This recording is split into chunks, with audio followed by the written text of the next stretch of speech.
I lavori vanno avanti, caldo permettendo, quindi vediamo come proseguirà. Il caldo sta colpendo il capoluogo friulano, ma questo non ferma i cantieri, al massimo condiziona solo le tempistiche delle opere che stanno regalando un nuovo volto alla città.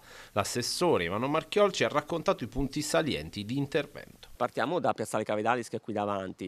I lavori sono sostanzialmente finiti, lo avete visto, stiamo facendo la segnaletica orizzontale, le parti in bianco saranno di termoplastico, quindi non semplice pittura ma un materiale che resiste di più nel tempo. Ricordiamo la rotonda in via Diaz, ehm, ricordiamo l'intervento tra via Gemmona, via Santa Chiara e lì, e proprio nel largo del teatro dove avete visto abbiamo riqualificato bene via Bersaglio, il largo stesso, via Prachiuso, e quindi il lavoro è finito, ma in realtà ci sono delle panchine, dei portabici che verranno installati.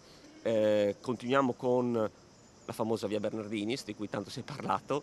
Anche oggi erano operativi lì, e se il meteo lo consente noi crediamo di poter concludere, sempre meteo permettendo, i lavori nell'arco di tutta la prossima settimana. Piazza Garibaldi è partita e quindi ecco, siamo felici anche per questo. Insomma, anche lì i lavori sono in pista. Non solo asfalto, ma anche aree verdi che riqualificheranno la vita di tutti i cittadini del capoluogo friulano e dell'Interland. Il Parco del Cormor, anche lì il cantiere partirà quest'estate, a brevissimo, la consegna dei lavori praticamente è già stata fatta. In estate partono i cantieri anche al parco dell'ex caserma Osoppo, importantissimo, a tutta l'area di Laipacco, il parcheggio fronte palestra, un nuovo spazio verde che verrà fatto lì, e poi assieme alla collega Dazzan il terzo tempo per quella palestra. Baldasseria, visto che mi sembra che eri proprio lì, a breve ci sarà anche la riprofilatura di tutti i canali,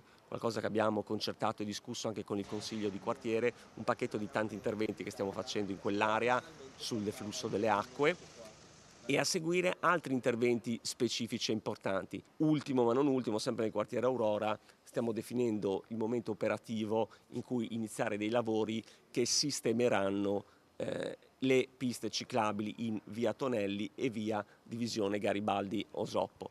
Quindi sempre massima attenzione su tutti i luoghi della città per migliorare lo spazio concreto e quotidiano dei cittadini.